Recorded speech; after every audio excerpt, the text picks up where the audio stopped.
Good morning. This is Johnny, your car counselor, on a beautiful Tuesday morning here in South Jersey. I just want to thank everybody who's following, liking, sharing, commenting. I really appreciate your support. It definitely motivates me to continue to make content, post videos. So I just want to thank you guys. It's truly amazing. I'm going to do my best to always cover topics that people comment or post, and give my best insight, experience, and perspective on things. In a previous video, Brandy asked me to cover moving and finding myself isolated. I know that people isolate for various reasons, whether it's major life transitions, mental health challenges like anxiety and depression, digital habits, people spending a lot of time on social media and not putting themselves out in like your normal social settings, and environmental and social challenges, like if I move to a remote area or I don't have transportation or I don't drive, and it's difficult for me to get to places. So active addiction causes many people to isolate for various reasons. One of the reasons that people isolate is fear.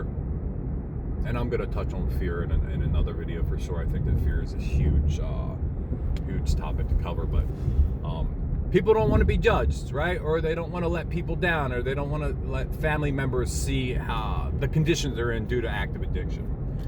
In recovery, isolation is different because it can be really dangerous for us, right? Because when I'm isolated, I am left to my own devices. I'm only processing and running ideas past myself, and that's when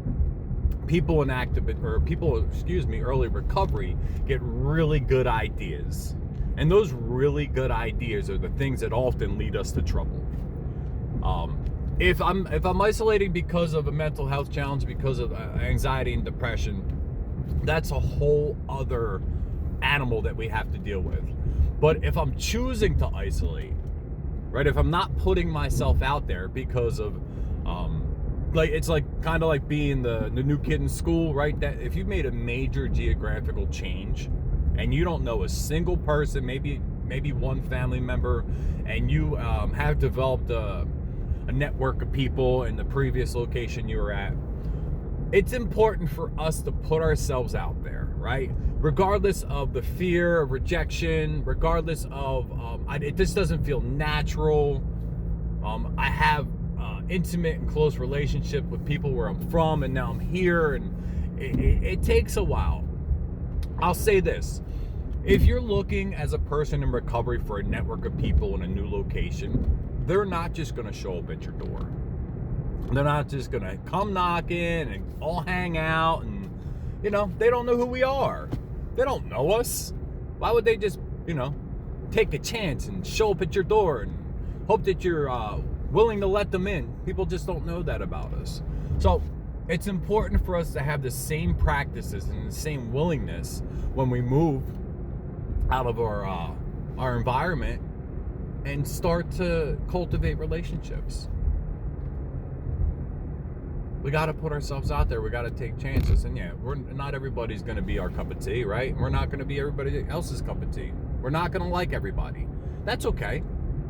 The really cool thing about recovery is there is a wrench for every nut, right? There is always going to be somebody who we get along with, who we vibe with, who we like. And unless I put myself in a position where I'm able to do so, I'm never going to find those people. And if you're in a remote area, right? If there's not a lot, no big cities or towns, or and the virtual platform is what you're utilizing, it's okay to start cultivating relationships there too. But outside of just recovery practices and 12-step fellowships and things like that, shopping centers, gyms, coffee shops, all these places are really beneficial for us to go and meet new like-minded people. Because if I'm going to, let's say, the gym, I'm going there because I'm trying to get myself in better physical shape. And there's people who are like me who are going to these places to do the same thing. So there's commonalities. And maybe it's not the same routine. Maybe it's not the same places, but we figure out what that niche is for us. And we figure out where do I fit in, or what works for me, and just start from there. And listen, like if you're a single parent and you have limited ability, that's another challenge in itself. So we figure out what works, right? Find places where we can bring our children, and it doesn't feel like a burden or a nuisance, or because as parents we feel guilty about a lot of things. But so isolation, I'm moving back to isolation.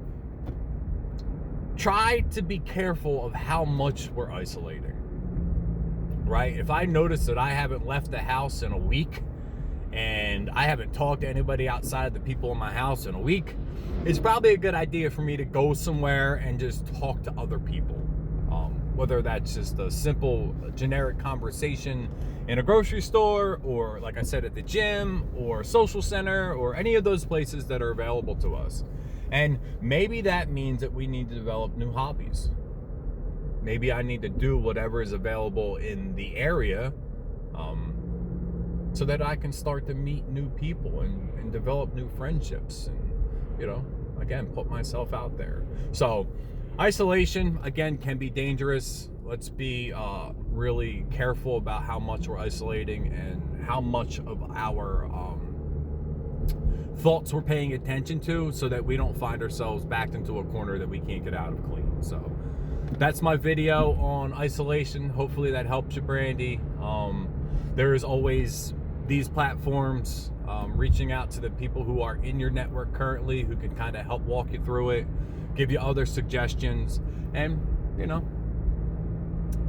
find some resolve in it. So that's my video for today. Hopefully it helps somebody out. If not, there's these other outlets that we can utilize. And technology is amazing today.